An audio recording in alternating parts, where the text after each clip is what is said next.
La palabra Cáritas es una palabra de la lengua neolatina y sobre todo de los desarrollos teológicos dentro de la Iglesia Católica. Que esos dos mandamientos fundamentales del judaísmo antiguo, que son amar a Dios sobre todas las cosas y al prójimo como a ti mismo, es precisamente la definición de Cáritas. Yo quiero que se hagan cargo de que España no es ya un problema de partidos políticos, es una de estructuras mentales, de estructuras sociales, de una educación.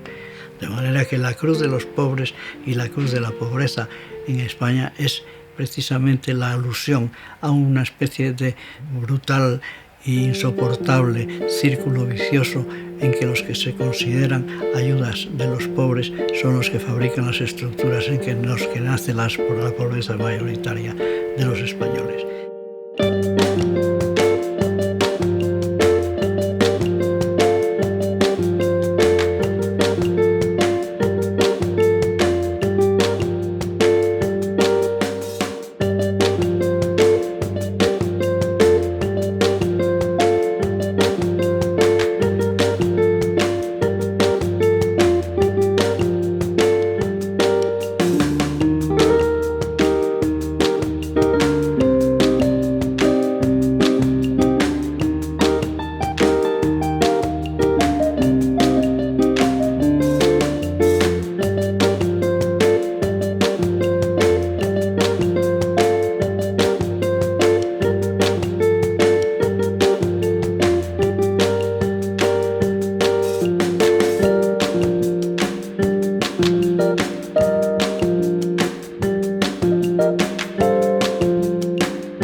Pues yo soy trabajadora social y estudié trabajo social, pues hace ya muchos años, terminé en el año 89 y luego he seguido formándome en sociedades del conocimiento en intervención social y desde entonces, desde 2006, estoy de presidenta en el Consejo, también soy vicepresidenta en el Consejo Español de Bienestar Social.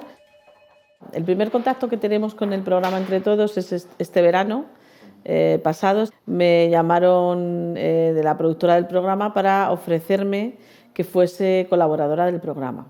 Me explicaron que era un programa que iba a ir destinado a la solidaridad y que iban a contar con un panel de expertos. Yo lo vi muy adecuado porque además dije, pues si se va a hablar de solidaridad social, yo sí que creo que es importante que contéis con la voz de la profesión y me comprometí a ir. También me dijeron que todavía no se había estrenado el programa, que me invitaban a ver uno o dos programas que iban a estrenarse ya. Y cuando lo vi, la verdad es que me quedé bastante decepcionada, porque yo pensé que era otro tipo de programa. Me di cuenta que era un programa más vinculado a la caridad, por decirlo de alguna forma, en el sentido en que se propiciaba una ayuda puntual a unas personas que tenían que prácticamente contar sus penas públicamente e incluso lloraban continuamente para que otros llamasen y voluntariamente o calitativamente le diesen un donativo y en ningún momento se planteaban cuestionar las causas de por qué esas personas estaban así o tenían esa situación. El programa lo que estaba evidenciando era un cambio de modelo que se está dando en el que las personas, el mensaje que lanza es que las personas que tienen un problema, para ser ayudados deben recurrir a llorar en la televisión y no deben pensar el por qué están así ni qué otro tipo de soluciones se les deben dar como derecho y de protección social.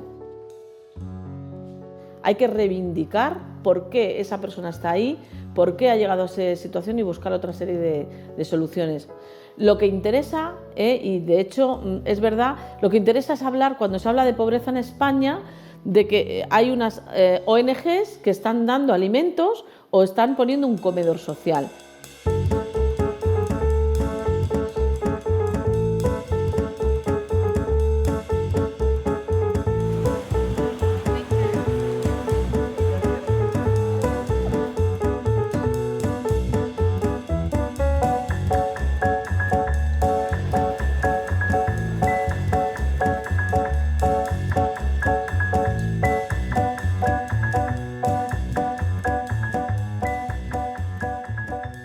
Pues me llamo Ricardo, soy miembro del Banco de Alimentos de 15M de Tetuán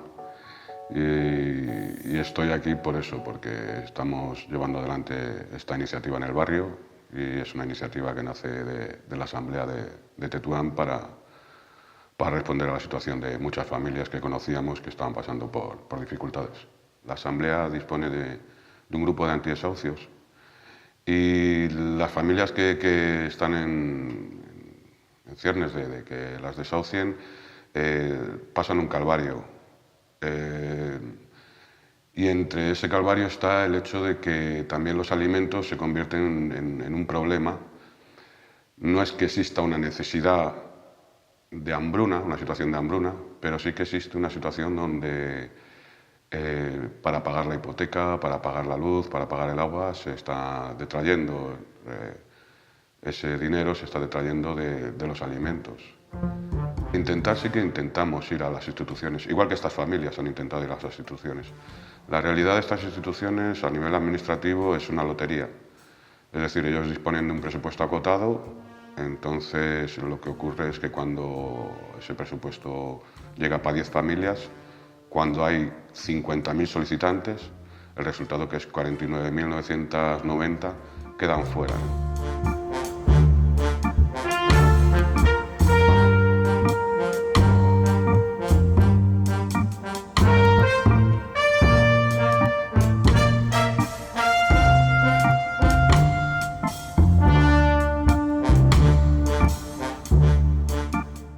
En Navidad fue un intento, no fue cuando lo cerraron. Ahora sí que nos lo han cerrado hace unos días, hace una semana, y ha sido sin previo aviso.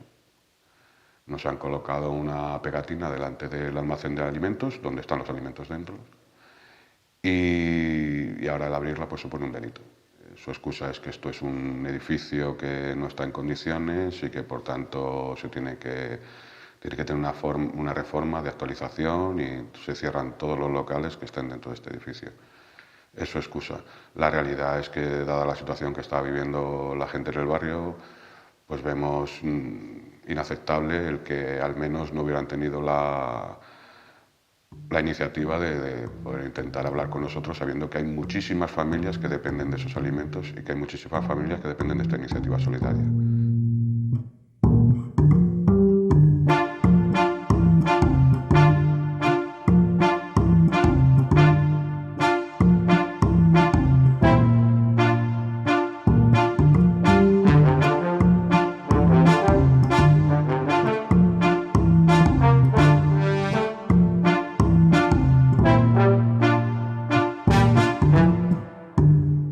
Pues yo soy un trabajador de Telefónica y sindicalista desde que entré en la empresa. Primero en comisión obrera y cuando en 2003 me expulsaron junto a otros 11 compañeros más de comisión obrera de Telefónica de todo el Estado, pues montamos otro sindicato que se llama COBAS, Comisiones de Base, que en Telefónica está bastante arraigado y que luego pues nos estamos extendiendo lo más posible en todo el Estado y en otros sectores. Pues la iniciativa ya surgió a partir de junio del año pasado, cuando convocamos una reunión, una manifestación para protestar por el recorte de las pensiones. Surge la posibilidad de entrar en este colegio que llevaba abandonado 2 años, llevaba desde el 2011 abandonado y que había sido reiteradamente pedido por los colectivos del Distrito Sur. El tema de decir, no vamos a seguir haciendo reivindicaciones, digamos, la típica manifestación, concentración para reivindicarle al gobierno, al de turno, esto o aquello, sino que vamos a tomar una acción más contundente y una acción que la gente vea plasmado lo que estamos planteando, ¿no? Entonces, por eso se decidió el tema de ocupación del colegio. Esto se impulsó por parte de distintos colectivos, ¿vale? Yo formo parte de uno de ellos, de los que está impulsando este proyecto, que es el sindicato CNT.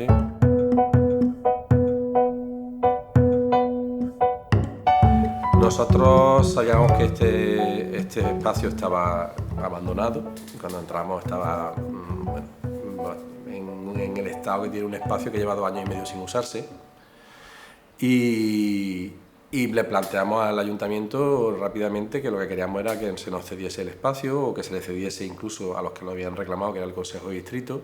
Incluso tuvimos un intento de trato con el ayuntamiento para sentarnos y hablar del posible uso del colegio, que fue suspendido por el ayuntamiento en el último momento porque se realizó una protesta contra una visita de una ministra del PP a inauguración de unas viviendas sociales y entonces suspendieron la reunión, intentando entender que no solamente se reunían con nosotros y parábamos cualquier actividad reivindicativa. Ya nos denuncian, nos corta el agua, nos corta la luz, además el agua, porque ellos veían que seguíamos teniendo agua y pensaban que es que teníamos enganchada en otra tubería, fueron tan burdos que hasta en la puerta del colegio hicieron una zanja de 2 metros y cortaron literalmente la tubería grande que da suministro a toda la calle, equivocadamente, pero como son así, pues hasta eso. Surgió la idea de si éramos capaces de montar un comedor social.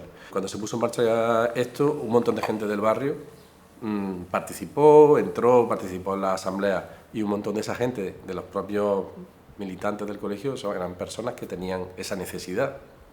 Entonces planteamos, seríamos capaces de poner en marcha un comedor social para satisfacer esas necesidades y que no sea una cuestión caritativa o asistencial, sino que consigamos implicar a la propia gente que tiene esa necesidad en la organización del propio comedor y además que tenga un carácter reivindicativo.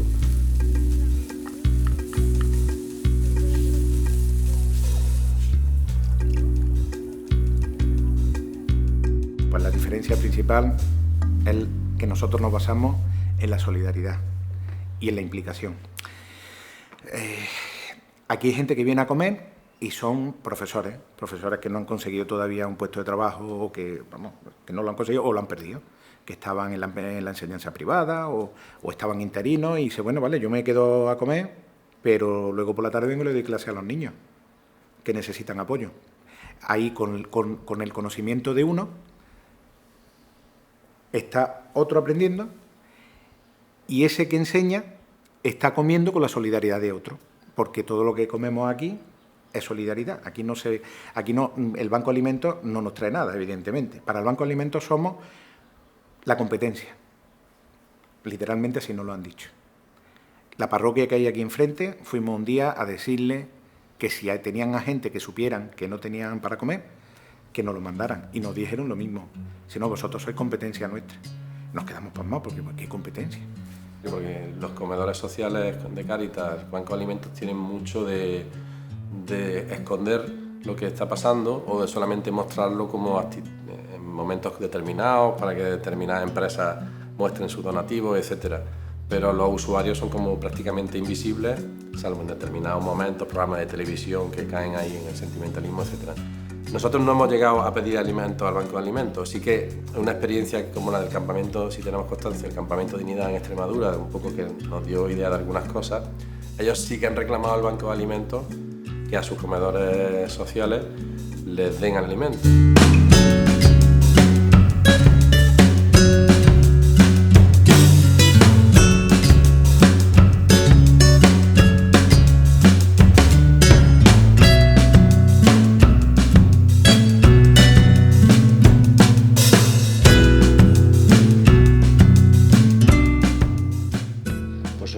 Del campamento Dignidad. Estoy aquí porque soy un obrero en paro y con conciencia de lucha. Nos plantamos un 20 de febrero, el 20 de febrero del año pasado, nos plantamos una tarde en la puerta del INEM y dijimos que íbamos a empezar una acampada. Lo que en principio parecía que iba a durar una semana, 10 días, 15 días, lo que en principio parecía que era, pues digamos que una contorsión militante solamente, pues se convirtió en un proceso tremendo de solidaridad popular, tanto en Mérida como en Extremadura, y se convirtió en otra cosa mucho más grande. Es decir, algo que nos desbordaba a nosotros, como ocurre cuando se produce un acontecimiento de verdad. De hecho, cuando elegimos el nombre, que lo propuso el compañero Ramón aquella tarde, que está aquí con nosotros, si nos fijamos, empezamos a debatir con el nombre y la primera idea fue ponerle Acampada de los Parados, Ciudad de los Parados. Y sin embargo, cuando Ramón planteó, dignidad, porque lo que estamos luchando aquí es por la dignidad, estamos luchando por la última trinchera y estamos luchando por algo más que por nuestra propia carencia, ¿no?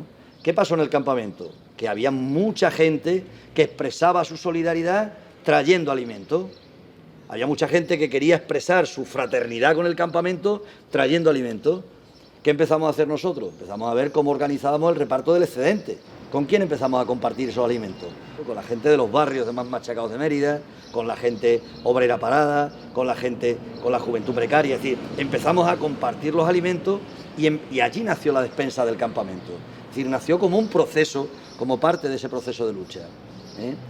Y luego nos planteamos una segunda batalla, que es, ¿por qué nosotros no empezamos a distribuir los alimentos, pero como un componente más de la lucha? En ese proceso de aprendizaje nos fuimos al banco de alimentos y le dijimos a quienes estaban en el banco de alimentos que queríamos participar del reparto de alimentos. Es más, legalizamos los campamentos Dignidad porque tuvimos el debate de si legalizamos, que nosotros éramos muy contrarios al tema del papeleo, pero sin embargo ese debate lo tuvimos y llegamos y legalizamos los campamentos, entre otras razones, fundamentalmente para poder acceder al reparto de alimentos. Pero cuando llegamos allí, ¿qué pasó? Al minuto, la buena señora que dirige aquello, doña Carmen de Aguirre, supernumeraria del Opus Dei, pues ¿qué nos dijo? Pero ¿cómo os voy a dar yo alimentos a vosotros si vosotros tenéis un campamento montado para protestar? Y entonces, buena señora, ¿usted qué pasa? ¿Solo los pobres que no protestan tienen derecho a comer? ¿Solo pueden acceder al reparto de alimentos los sumisos, los que se agachan? Claro, ella no podía decirnos que sí, obviamente, ¿no? Y a los 5 minutos ya nos había dicho la segunda. Ya nos había dicho, ¿pero vosotros qué es lo que queréis? ¿Quitarle la gente a Cáritas y a Cruz Roja o qué es lo que queréis vosotros? La tercera cosa que al menos yo creo que hay que señalar de aquel primer acercamiento que tuvimos fue algo que nos enseñó la señora con toda la naturalidad. Cuando estábamos allí, os voy a enseñar el almacén. Y empezó a enseñarnos el almacén, aquí está el arroz, aquí está el aceite, aquí está esto, aquí está lo otro. Y había un montón de cajas, una pila de cajas allí. Y el compañero Ramón le dijo, ¿y aquí qué es lo que hay? Y ella nos dijo, no, aquí estas cajas son para la gente que le da vergüenza. Fijaos el mecanismo tan perverso, tan brutal de división de la gente que se ve obligada a recurrir a las bolsas de alimentos, al reparto de alimentos. Tienen la bolsa transparente para los pobres de toda la vida y las cajas anónimas para la gente que le da vergüenza, que se encargan de hacerla llegar, como ella misma nos dijo, a través de las Cáritas locales. ¿Qué hicimos nosotros? Os cuento para que veáis nuestra experiencia. En octubre repartimos a 45 familias las bolsas de alimentos. ¿Dónde las repartimos? En la oficina de empleo. ¿Por qué? Porque queríamos denunciar que nos obligan a tener que repartir bolsas, pero que nosotros aspiramos a no tener que repartir bolsas. Que si repartimos bolsas es porque le niegan el trabajo, porque nos niegan el trabajo. Eso fue en octubre, 45 familias. En el mes de noviembre ya eran 171 las familias que participaron en el reparto que hicimos en la puerta del Parlamento. Claro, a los 2 días nos llamó aquella buena señora y nos dijo que no volváis a aparecer por aquí, nosotros no vamos a volver a dar alimentos. Claro, ¿qué es lo que ocurre? Porque algo que no he explicado y que la gente no sabe. La gran mayoría de los alimentos que reparte los bancos de alimentos de la Cruz Roja proceden del FEGA, del Fondo Europeo de Garantía Alimentaria. Es decir, son públicos. Y le dijimos, pero es que tú no eres el Ministerio de Agricultura. Es que yo no voy a dar alimentos. Es que tú eres el Ministerio de Agricultura.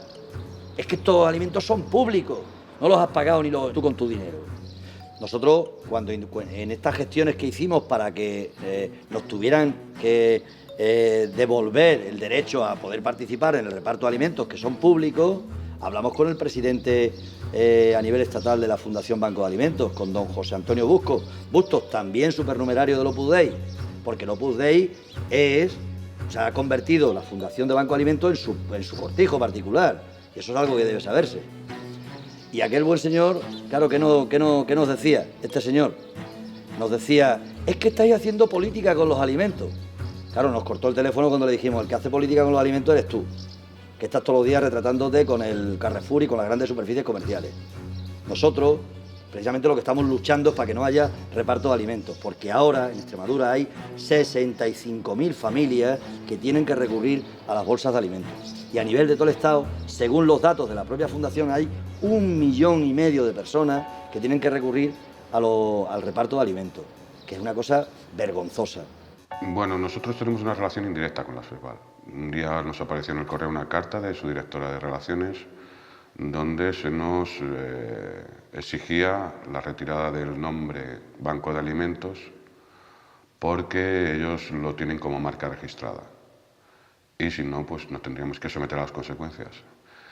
A partir de ese momento decidimos que no entendíamos el porqué de esa relación. Somos un banco de alimentos, se supone que aunque no estemos en la FESVAL, pues la relación debe ser pues, de fines comunes al menos, y que tendría que haber sido otro tipo de formas el haber tratado con nosotros. Decidimos mantener el nombre de Banco Alimentos y desde entonces pues, ha habido una campaña, digamos, de desprestigio por parte de la FESVAL hacia el Banco de Alimentos de Tetuán.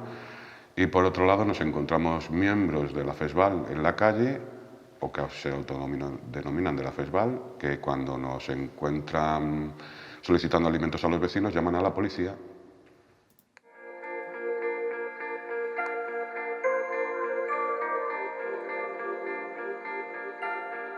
Los bancos de alimentos son instituciones sin ánimo de lucro que mediante la lucha contra el despilfarro de alimentos hacen que la sociedad sea más solidaria y sostenible. En 1996, los bancos de alimentos formaron la Federación Española de Bancos de Alimentos, FESVAL, para coordinar su actividad y conseguir mayor eficacia en la obtención de alimentos excedentarios. La gratuidad y la transparencia en la gestión, así como su carácter apolítico y no confesional, es el espíritu que define su forma de actuar. Es una organización, una gestión privatizada, digamos. Esto es una forma de monopolizar la solidaridad. Y hasta cierto punto sería válido si no impidieran que otras formas de organización social se pudieran desarrollar.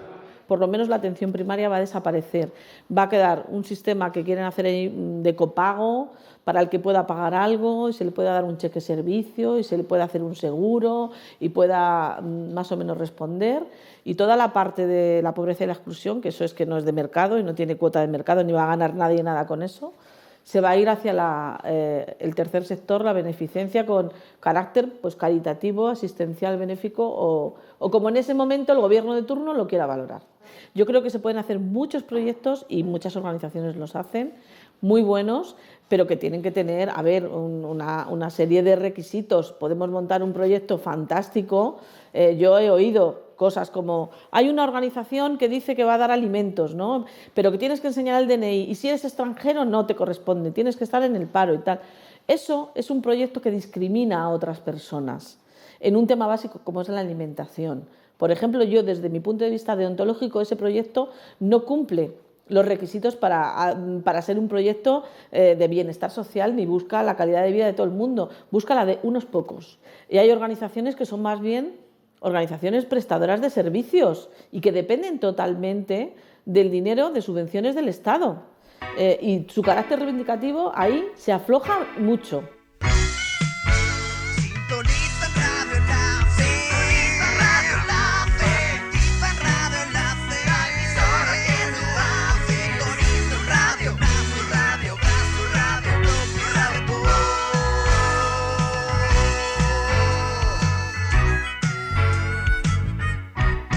Cuéntanos también un poco cómo es la estructura de Cáritas y FESVAL, esa Federación Española de Bancos de Alimentos, quienes están detrás, ¿no? la Federación Española de Banco de Alimentos, a pesar de que dicen que son apolíticos y aconfesionales, mantiene una vinculación evidente con la Iglesia Católica. Cuando no es una relación directa, pues es una relación también que se intuye, porque aunque no lo hayan dicho explícitamente como han sido estos señores, pues hablan de las enseñanzas de San José María Escrivá de Balaguer, o por ejemplo el vicepresidente del Banco de Alimentos de Vigo estuvo al cargo de la coordinación de estudios del Colegio Monte Carmelo, que es un colegio que lleva la obra en esa localidad. En la memoria, por ejemplo, del Banco de Alimentos de Madrid, más del 90% de las organizaciones son de este estilo. Cuando no son, por ejemplo, organizaciones antiabortistas, como ha sucedido con Adevida o Provida, que han recibido alimentos del Banco de Alimentos, o cosas un poco más llamativas como el Seminario Redentoris Mater del Camino Neocatecumenal, o los dos colegios que los Legionarios de Cristo tienen en Madrid, en el Plantío y en Torrelodones, que no son para nada zonas depauperadas de esta ciudad. Hemos hablado de la vinculación, caridad con Iglesia Católica. Supongo que también hay vinculación, caridad con los responsables políticos de esta situación en la que nos encontramos desde hace ya tantos años, ¿no? La relación con la clase política es evidente, con los responsables políticos de la situación social que vivimos. Llama la atención, por ejemplo, que la señora Ana Botella fuese la presidenta de honor del antecedente de FESVAL, que era la Fundación Banco de Alimentos de España.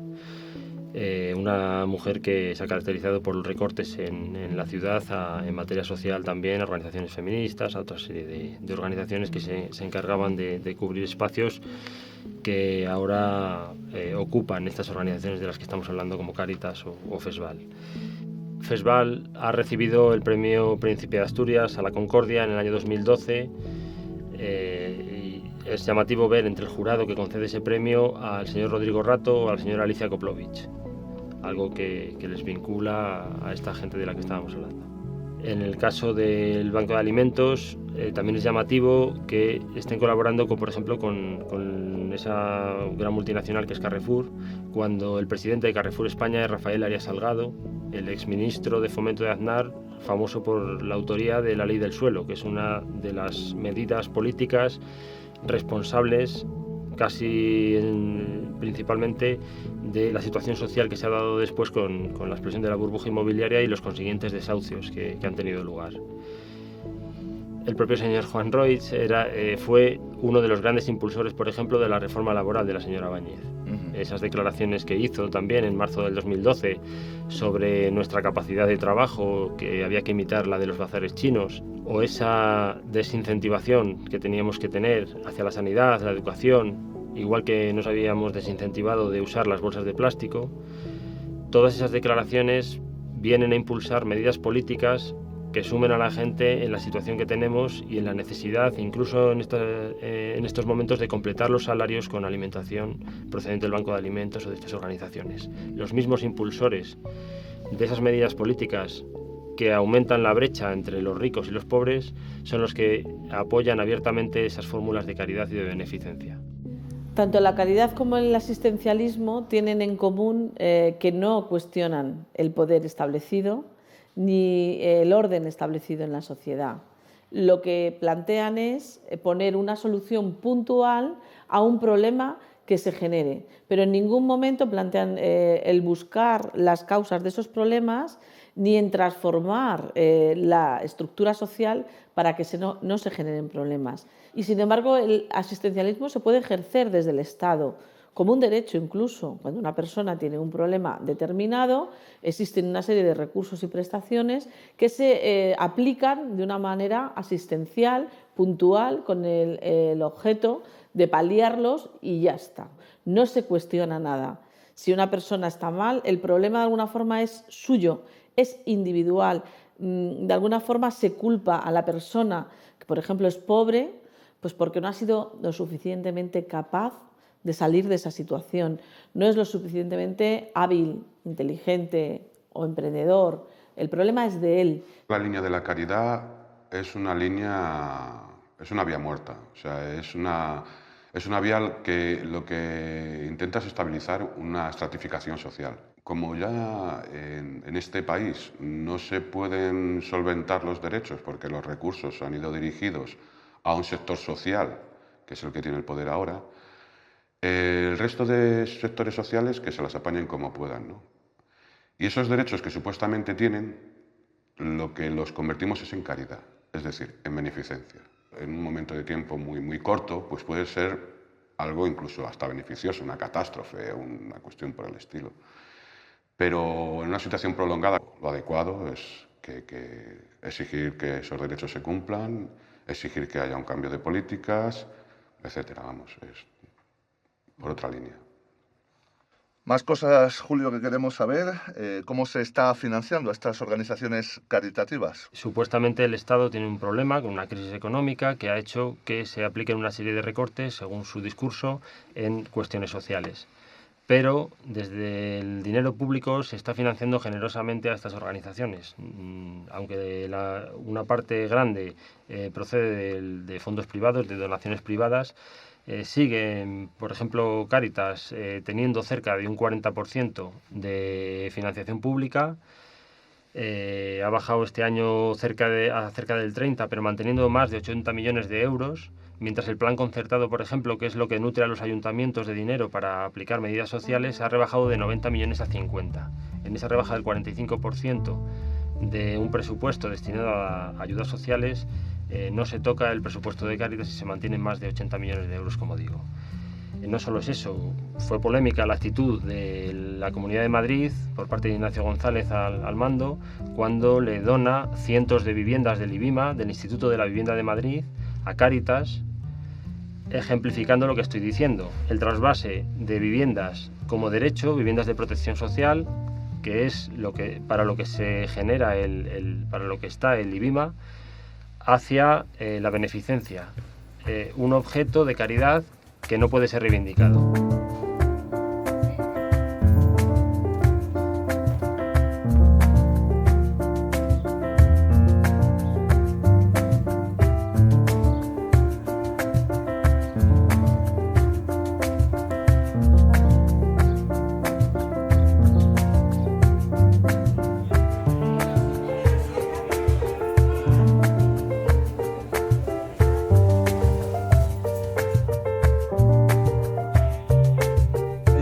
Carlos, soy vecino del barrio de Manoteras y bueno, esto es un barrio, vamos, de toda la vida obrero, y a raíz del primer desahucio de Tatiana en el barrio de Tetuán, vimos que en el barrio había una serie de necesidades que no cubrían las instituciones públicas y bueno, pues decidimos crear barrio, organizarnos para suplir ese tipo de carencias y que el barrio pudiera dar apoyo y soluciones a los vecinos que vivimos aquí. Mucha gente se queja en ese sentido cuando hay un desahucio y tal, hablas con gente y dicen, bueno, la gente sabía lo que firmaba y tal.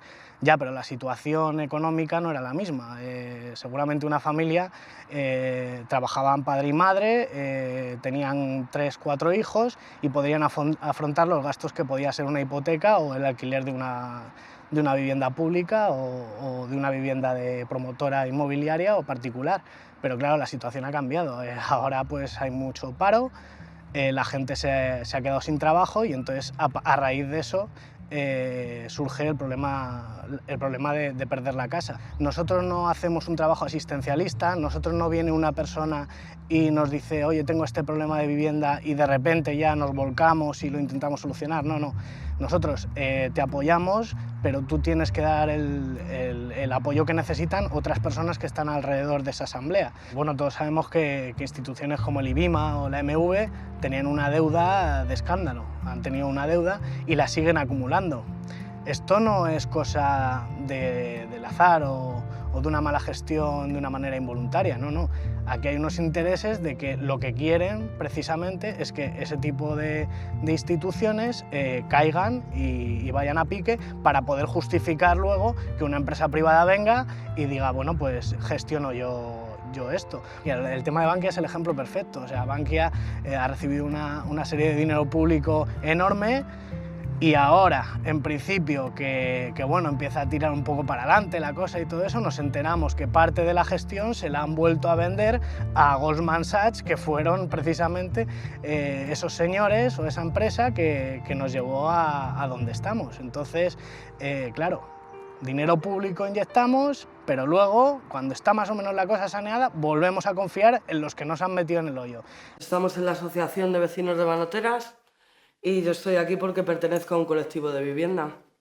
Llegué a ellos porque estoy pendiente de un desahucio de Vima, firmó contratos con amortización a compra que a 50 años pasaban a ser del titular, y como los titulares fallecen antes de 50 años porque los firmaron con gente que tenía 60 o 70 años, pues no hay titular, ese contrato queda anulado. Cuando fallece el titular y a toda la gente que vive en la vivienda la echan a la calle.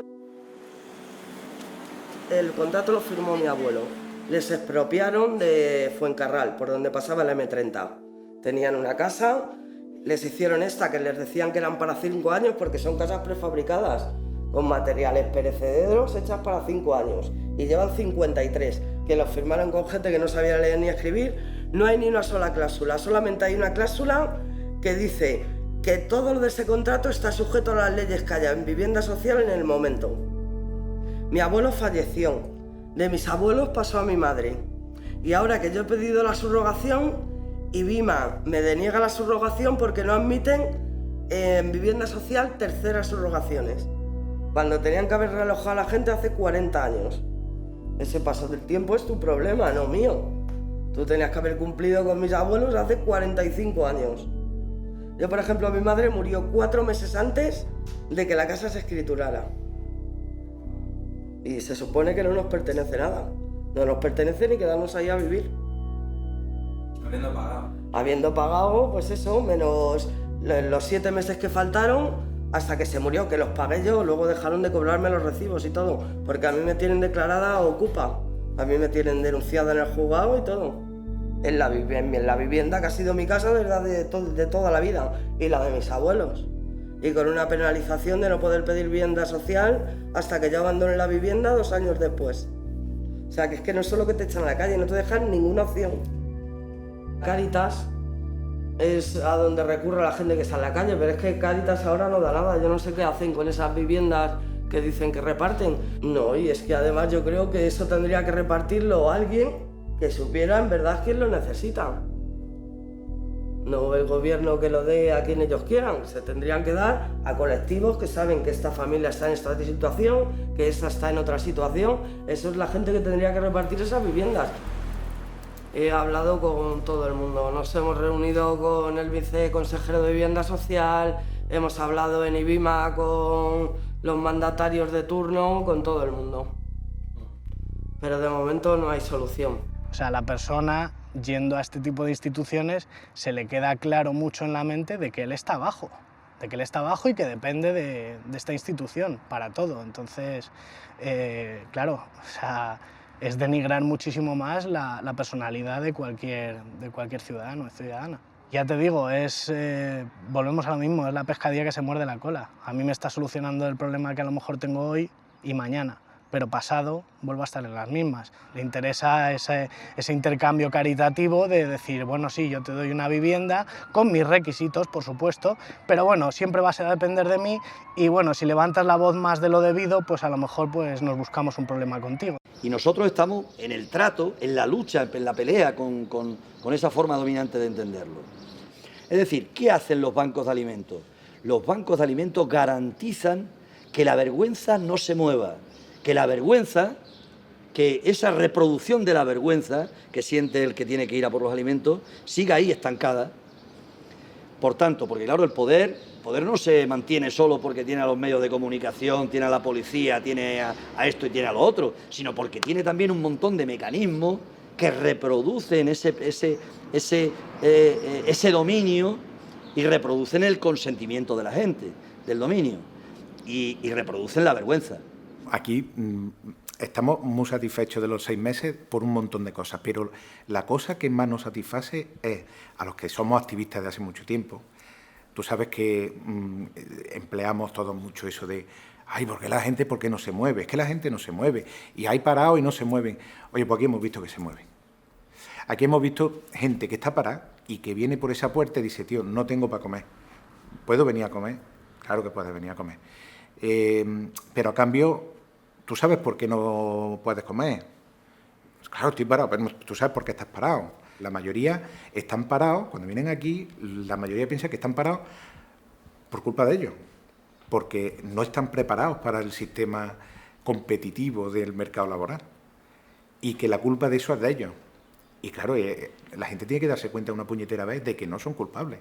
Y más aquí en Andalucía, que nos tienen por vagos. Pues este colegio ha habido albañiles que entre ellos, entre 2 o 3 albañiles, se han cuarteado este colegio, han tirado las paredes, han picado las paredes, la han repellado, la han pintado, han hecho miles de cosas, pero horas y horas de trabajo que algunos se quedaban hasta las 2 y las 3 de la mañana trabajando. Con lo cual, lo de vagos, nada. Lo de que no estén preparados, menos todavía. Lo de que no estén dispuestos a trabajar, ¿cómo no van a estar dispuestos a trabajar si necesitan comer? Y la gente aquí se siente que no está siendo objeto de ellos mismos lo plantean, que no se están siendo objeto de caridad, en la medida en que tú te estás implicando, estás haciendo un esfuerzo por conseguir los alimentos, por difundir el tema, por la comida, por arreglar la cocina. Es decir, la cocina se ha arreglado, se ha alicatado, se han puesto nuevos fuegos, etcétera. Todo eso lo ha hecho la misma gente. Entonces creo que hay un montón de iniciativas como estas que hay, están muy dispersas, son muy distintas, están muchas veces inconexas, pero que ahí el reto es que todo esto vaya entrando en conexión y yo creo que lo está haciendo, porque no en vano toda una serie de experiencias que a lo mejor no se conocen entre nada en distintos sitios están yendo en el mismo camino. Una relación de dignidad es una relación donde tú lo que eres, lo que tienes, es tuyo, forma parte de un recurso, de algo común, de algo público, de algo que te corresponde y que por tanto no tienes que agradecer nada a nadie. Simplemente lo utilizas pues, para solventar tu supervivencia o para contribuir al resto de la sociedad.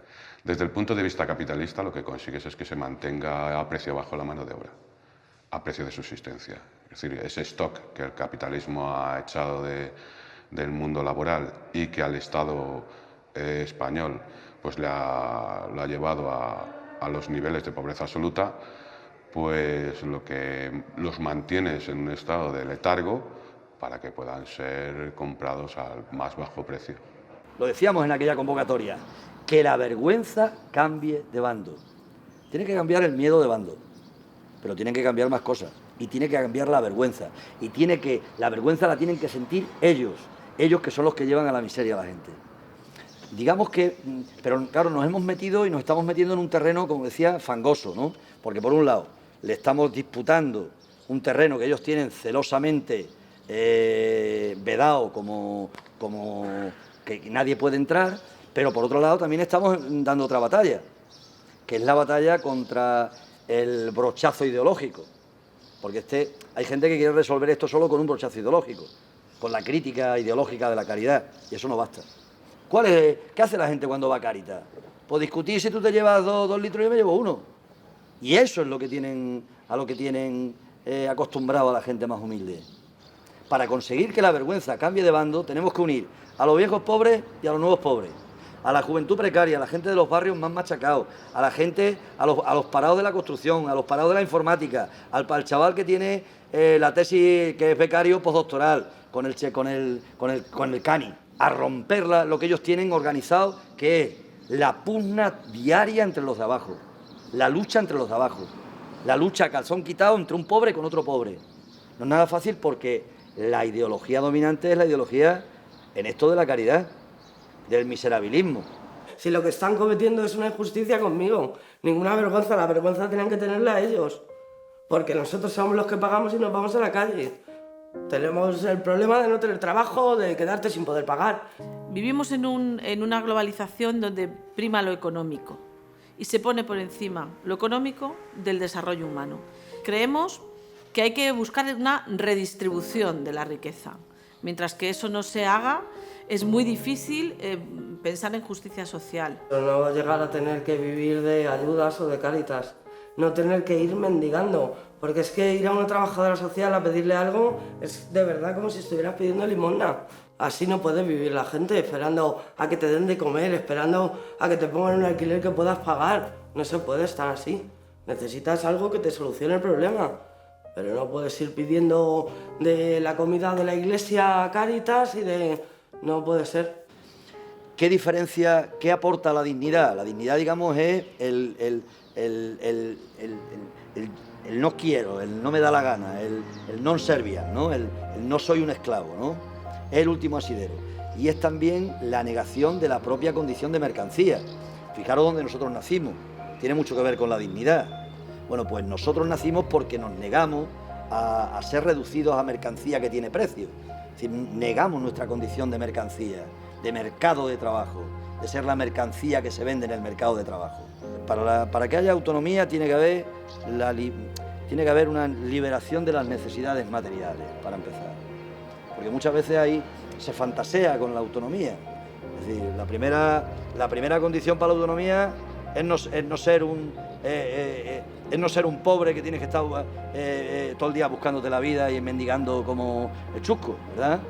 Es decir, eso que decía Rosa Luxemburgo, tan bonito, ¿no? Hay que elevarse por encima de los estrechos horizontes del pan cotidiano, pero decimos nosotros muchas veces, ¿no? Pero sin levitar del pan cotidiano, ¿no? Es decir, el agua, el derecho al agua, a la luz, al gas, a la vivienda, al trabajo. Necesitamos concienciación, bajar a la calle, hablar con los vecinos, y eso requiere un tiempo, volver a juntarnos, volver a asociarnos.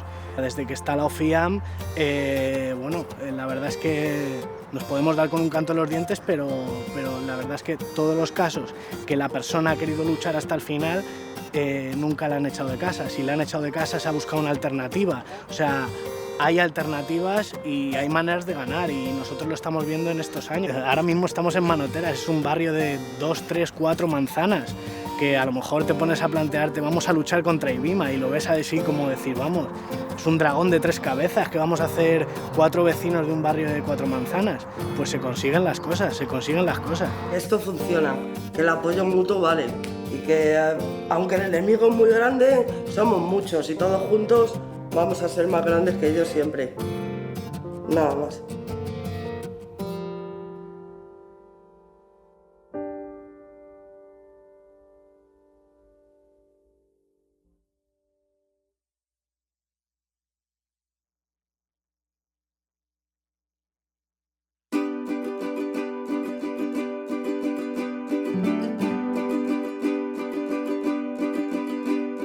Eres un gato observando el horror.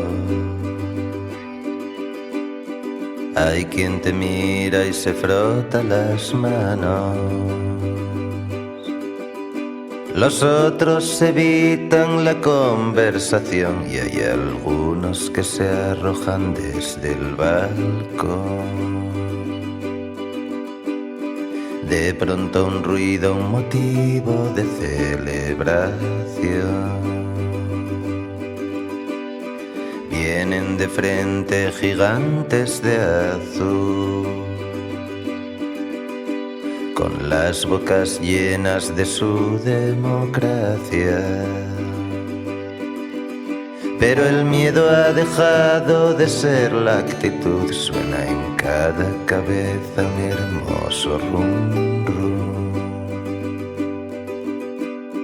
Nos quieren en soledad, nos tendrán en común. Ven ya que aquí estamos a salvo, oye esta nueva canción. Y en cuanto termine que empiece la resituación.